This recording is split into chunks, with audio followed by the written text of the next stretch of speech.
राम राम किशन भाइयों। मैं संदीप फिर से हाजिर हूँ आपके अपने फ्लेम फार्मर यूट्यूब चैनल में।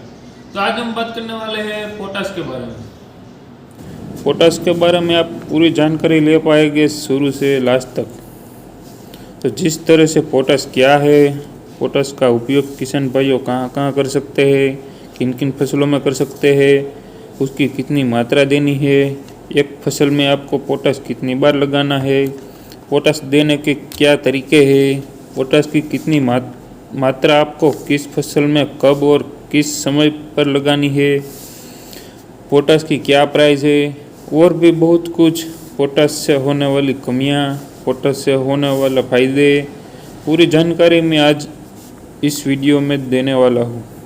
तो किसान भाइयों, वीडियो को पूरा देखिए, तभी आप सही और एक अच्छी जानकारी ले पाएंगे। तो शुरू करते हैं आज का अपना टॉपिक, पोटाश क्या है। किसान भाइयों, आप अपनी फसलों में नाइट्रोजन का, फॉस्फोरस का बहुत ज़्यादा उपयोग करते हैं, परंतु आप अपनी फसल के अंदर पोटाश की मात्रा भूल जाते हैं, जिसकी वजह से किसान भाइयों को लगातार बहुत सारा नुकसान देखने को मिल जाता है। अब आप वीडियो में देख पा रहे हैं पोटाश की कमियों से होने वाले लक्षण। जो पोटाश की कमी होती है वो किस तरह दिखाई देती है।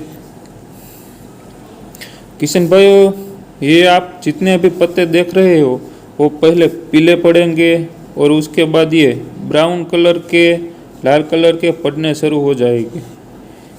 ये होती है पोटाश की कमी। पोटाश की कमी के कारण यदि आपकी गेहूं की फसल है तो वजन बहुत कम निकलेगा। मान लीजिए 100 दानों में से आपका वजन 5 ग्राम निकलता है, तो और पोटाश की कमी है आपकी फसल के अंदर, तो 5 ग्राम न निकल कर 3.5 ग्राम ही निकलेगा। धान की फसल में ऐसा होता है तो उसका भी वजन लगातार गिर जाता है। मान लीजिए गोभी की फसल में पोटाश की कमी होती है तो गोभी के फूल का वजन जहां 1 किलो होना चाहिए था वहां 1 किलो न निकल कर 500 ग्राम या 700 ग्राम ही निकलेगा।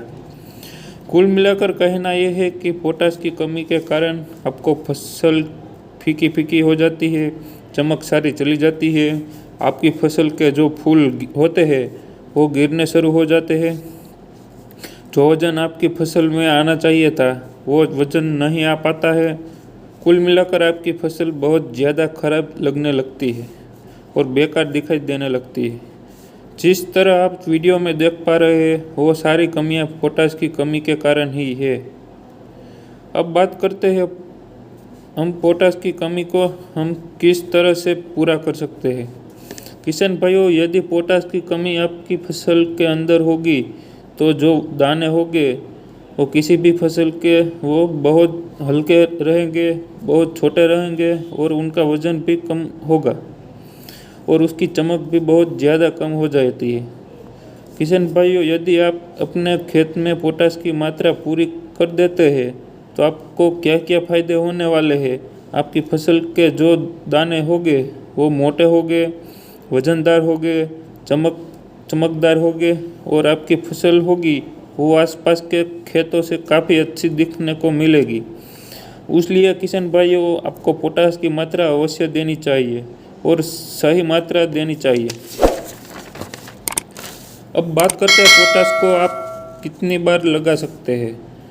तो किसान भाइयों, एक फसल के अंदर पोटाश को आप 2 बार लगा सकते हैं।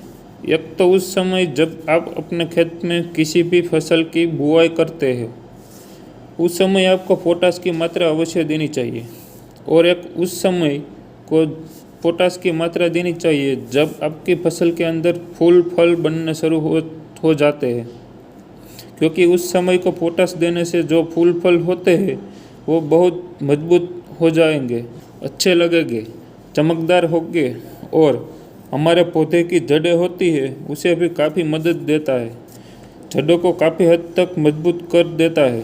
किसान भाइयों, आप पोटाश का उपयोग गेहूं में, धान में, कपास में, मूंगफली में, गन्ने में और जो सब्जियां वर्गीय फसलें होती है उनमें सभी में आप पोटाश का उपयोग कर सकते हैं। किसान भाइयों, आप विशेष रूप से ध्यान दें कि आप पोटाश की सही मात्रा देते हैं तो आप काफ़ी हद तक एक अच्छा उत्पादन ले सकते हैं। किसान भाइयों, अब बात करते हैं पोटाश की कितनी मात्रा आपको आपकी फसल के अंदर लेनी है। तो सबसे पहले मैं आपको बता दूं, आप अपने खेत की जांच करवा लीजिए। आप यदि अपने खेत की जांच कराते हैं तो आपको पता चलता है कि आपको आपके किस खेत के अंदर कितनी पोटाश की मात्रा डालनी है। सबसे सही और सबसे अच्छा तरीका तो है ये। यदि आप अपने खेत की जांच नहीं करवाते तो मैं आपको नॉर्मली बता देता हूँ कि आपको कितनी मात्रा लेनी है। यदि किसान भाइयों आप अपने खेत के गेहूँ और धान की फसल ले रहे हैं तो आपको प्रति एकड़ 25 से 30 किलोग्राम पोटाश की मात्रा आपको अपने खेत में डालनी है।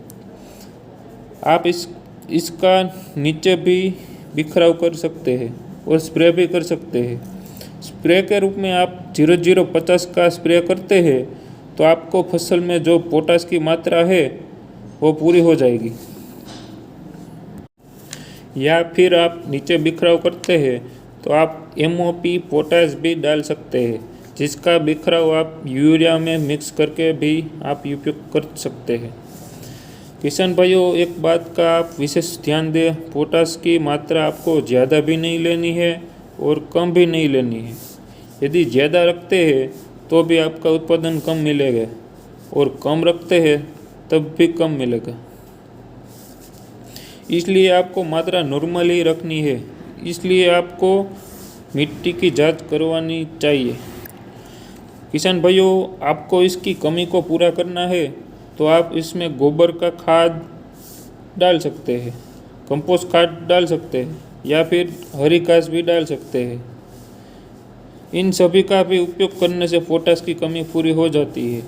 एक विशेष बात मैं आपको बता दूं कि आपके 1 एकड़ में आपकी धान की फसल निकलती है 22 से 23 क्विंटल, तो उसके अंदर पोटाश की कमी खेत के अंदर हो जाती है 25 से 30 किलो हो जाती है। यदि आप गेहूं की फसल लेते हैं तो उसमें 30 से 35 किलो पोटाश की कमी हो जाती है। इसलिए आप विशेष ध्यान दें कि आप अपनी धान की फसल करें, गेहूं की फसल करें या और भी फसल करें, उसके बारे में आप पता कर लें कि जब हमारी ये फसल लेकर के ख़त्म होगी तो हमारे खेत के अंदर मिट्टी के अंदर किस तत्व की कितनी कमी हो जाती है। किसान भैया, जो ज़्यादातर जानकारी पोटाश के बारे में मैं दे चुका हूँ, तो अब बात करते हैं उसके प्राइस की बारे में। तो NPK 0050 1 किलो का प्राइस है 80 से 100 रुपये तक मिल जाता है। बात करते हैं उसके उपयोग की, तो ये 1 किलो प्रति एकड़ में स्प्रे कर सकते हैं। अब बात करते हैं दानादार फॉर्म की, तो उसकी प्राइस पहले तो 900 से 1000 रुपये में मिल जाती थी और अभी उसकी प्राइस बढ़ने वाली है, तो वो आपको 1200 से 1300 रुपये तक मिल जाएगी। बात करते हैं उसकी मात्रा की, तो 1 एकड़ में 25 से 30 किलो डाल सकते हैं। तो उम्मीद है किसान भाइयों मैं आपको एक अच्छी और सच्ची जानकारी दे पाया हूँ। तो किसान भाइयों फिर मिलेंगे अपने और वीडियो के साथ। जय जवान जय